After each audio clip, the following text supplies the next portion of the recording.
Vamos falar de fundo de emergência com o Fábio Assunção. Tem nome de ator, né, Fabião? Vamos lá. Né? E aí? Vamos falar. Fábio, fundo de emergência, para que serve?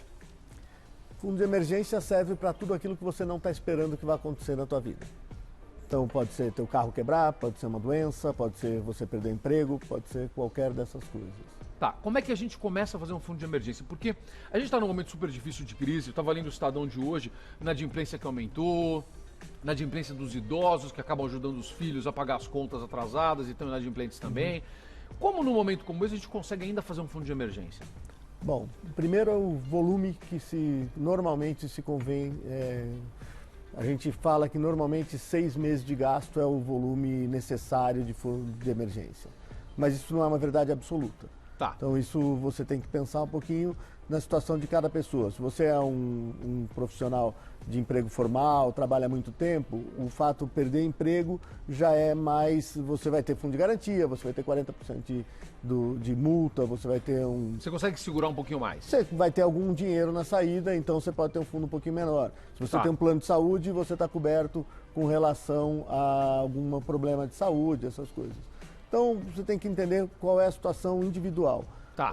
Se você é um freela, por exemplo, ou tem um emprego informal, se as vacas estiverem mais magras, você precisa recorrer com muito mais frequência a ele. Então, você tem que tomar mais cuidado. Então, o cálculo médio é, você precisa, se suas fontes de renda secarem, você precisa aguentar pelo menos 6 meses até você se equilibrar e aparecer uma outra fonte de renda. É o que a gente usa como uma generalização. Tá legal, que às vezes é o tempo de você se recolocar, aquela coisa toda. Como é que eu começo a criar um fundo de emergência? Com disciplina. Não tem jeito. Se você não tem nada guardado, com disciplina. Você tem que separar, economizar, deixar de gastar em alguma coisa que você está acostumado e com disciplina começar a formar isso. Fábio, onde é que a gente prende esse dinheiro? Eu já usei fundo de emergência. Acho que todo mundo já usou, não tem como. Eu já usei, me salvou e resolveu. Exato. Passei um aperto, tava sem grana e usei o fundo de emergência e deu certo. Tava lá e beleza, e passei por ele. Onde a gente deixa esse dinheiro?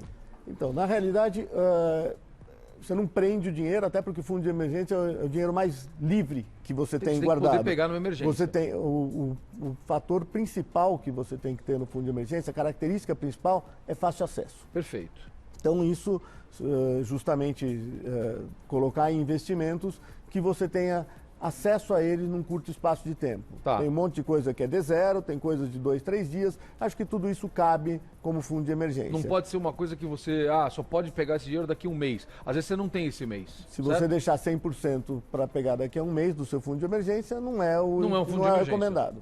Tá legal. Então você precisa escolher para deixar esse dinheiro guardado num local que você consiga um resgate imediato. Isso, exato. Primeira regra. Essa é a característica principal. Tá. Rentabilidade não é a primeira característica, mas ninguém vai abrir mão de rentabilidade, senão você deixaria ele na conta corrente. Ou guarda embaixo do colchão. Então, não queremos fazer mais isso. Existe hoje muitos investimentos que têm uma rentabilidade interessante e ainda assim acesso rápido a eles. Quanto a gente tem que tirar por mês para fazer isso? Depende muito do tamanho do teu fundo ideal. Se você estiver falando em 6 meses de gasto, você tirando 50% do salário é um ano. 50% do salário ninguém vai conseguir. Não dá. Então, pense em alguma coisa mais realista, 25% do salário, 2 anos, entre 10% e 15% do salário, 4 anos. É aí que o tempo que você vai levar para juntar isso. Exato. Tá. E todo mês? O ideal é fazer todo mês. O ideal é ter disciplina e fazer todo mês. Senão o primeiro mês que você... É que nem você estava falando de regime ali. Primeiro dia que você sai do regime, vai uma semana com problema. Você fala, já saí, não é? A mesma coisa no fundo de emergência. Você se programa para fazer todo mês. O primeiro mês que você relaxa, vai 2, 3 meses no mesmo tipo de relaxo e você não junta. Que locais você sugere para a gente deixar esse dinheiro? Uma previdência privada é um fundo de emergência? Não é o ideal. Não é o ideal? Não é o ideal. A previdência privada ela tem uma série de incentivos fiscais para você poupar por um longo prazo. Então, se você tiver acesso a ela, ou se você precisar dela e acessar no curto prazo, você vai perder uma boa parte desses incentivos fiscais. Então, ela é um mau lugar para deixar. Poupança? Poupança é hoje o pior investimento que a gente tem no Brasil. Tá. Então, Sim, é um fundo de emergência. Mas de remuneração, ele é o pior que tem. Então, ele rende 70% da taxa básica de juros. Isso é muito pouco. Vamos para um fundo, então? Vamos para um fundo, vamos para um tesouro direto, vamos para um CDB de algum banco com liquidez diária.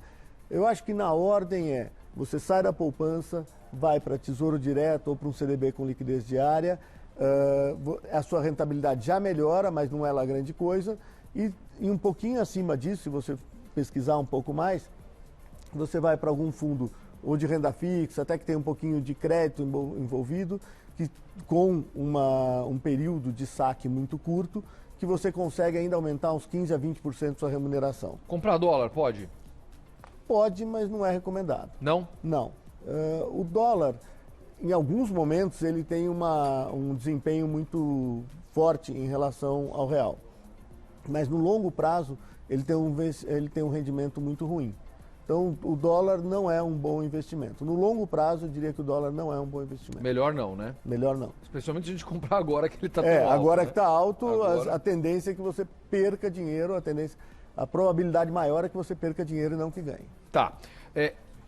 Então vamos descartar algumas coisas aqui. Vamos começar onde você não coloca o seu dinheiro. A primeira coisa você junta quanto você pode, obviamente, né? Se a gente está falando de um fundo de emergência, você não vai deixar de pagar o aluguel, a escola do seu filho pro fundo de emergência. Você não vai adiantar absolutamente nada. Você vai ficar inadimplente, você vai ser obrigado a usar esse dinheiro. Então você tem que separar algo que você não está usando. Então, vai dentro da tua possibilidade. A primeira coisa é essa. Então, a gente já sabe que você tem que fazer isso. Tente fazer todos os meses. Fuja da poupança, fuja da previdência privada, que seriam caminhos mais práticos e muitas vezes oferecidos pelos gerentes do banco e aquela coisa toda. E procure, então, começando com algum tipo de um fundo de investimento, um CDB, um tesouro direto. Converse com o gerente do seu banco ou com o seu analista financeiro. Exato. Esses produtos você vai achar com mais tranquilidade numa corretora. Uma corretora. Mas nada impede que você consiga também fazer isso num grande banco. Perfeito. E aí comece a fazer essa poupança. E faça essa conta. O ideal é que você consiga, depois de um tempo, a hora que você conseguir juntar, eu consigo viver 6 meses sem renda. Minha renda sumiu, eu vou pagar a escola do meu filho, eu vou pagar meu plano de saúde, eu vou pagar meu aluguel, a prestação da minha casa, durante 6 meses, que é o tempo de você arrumar a casa se algo der errado. Mas aí tem uma coisa muito importante. Quando você chegar nesses 6 meses, não passa a mão nessa grana e troca de carro, certo, Fábio? De jeito nenhum, aí não resolveu em nada, né? Então, que é muito comum acontecer isso, esse é um dinheiro para ser um dinheiro intocável, vamos dizer assim. O que eu acho melhor é a hora que você chegar nesses 6 meses, continua no mesmo movimento. Vai aumentando. Porque quando você aumenta disso, você não só ganha mais tranquilidade na tua vida, como esse dinheiro vai ser usado no futuro, quando você estiver próximo a se aposentar, etc., para completar a sua renda. Usou, ótimo. É isso aí. O brasileiro tem que aprender a ter o hábito de poupar. Na realidade, aumentou? A gente está poupando mais? A gente está falando um pouco mais disso. É que agora não está porque estamos em crise, no momento de crise é difícil você... Falar em poupança. Crise e poupança. O que está começando a aumentar é uma disposição um pouco maior do brasileiro de entender um pouco mais sobre investimento, de questionar. Sempre que a gente tem juros muito baixos no país, começa a se questionar se existe alguma alternativa mais rentável. E isso está acontecendo, esse movimento está acontecendo agora bastante. Toda segunda-feira a gente fala aqui um pouquinho sobre as suas contas, sobre o seu dinheiro. A gente tem justamente o objetivo de levar mais informação para as pessoas a respeito disso. Se você tem alguma dúvida, mande para a gente. Zuca, eu quero saber sobre consórcio. É legal comprar consórcio para poupar dinheiro? Zuca, eu quero saber sobre tal coisa. Manda para a gente aqui, que a gente na segunda-feira a gente vai fazer sempre isso. A gente vai falar sobre isso. A gente quer te ajudar a poupar, a gente quer te ajudar a ter uma segurança financeira. Esse é o Fábio Assunção, diretor de soluções financeiras da Ativa Investimentos. Como é que o pessoal te encontra, Fábio? Se quiser mais dicas. Mais dicas, eu acho que o ideal vai para o site da Ativa, vai ter bastante coisa, procura no blog, acha Instagram. É ativainvestimentos.com, como é que é? ativainvestimentos.com.br. ativainvestimentos.com.br. Isso, exato. Fábio, obrigado pela presença. Prazer. Uma alegria te receber. Prazer. Muito obrigado.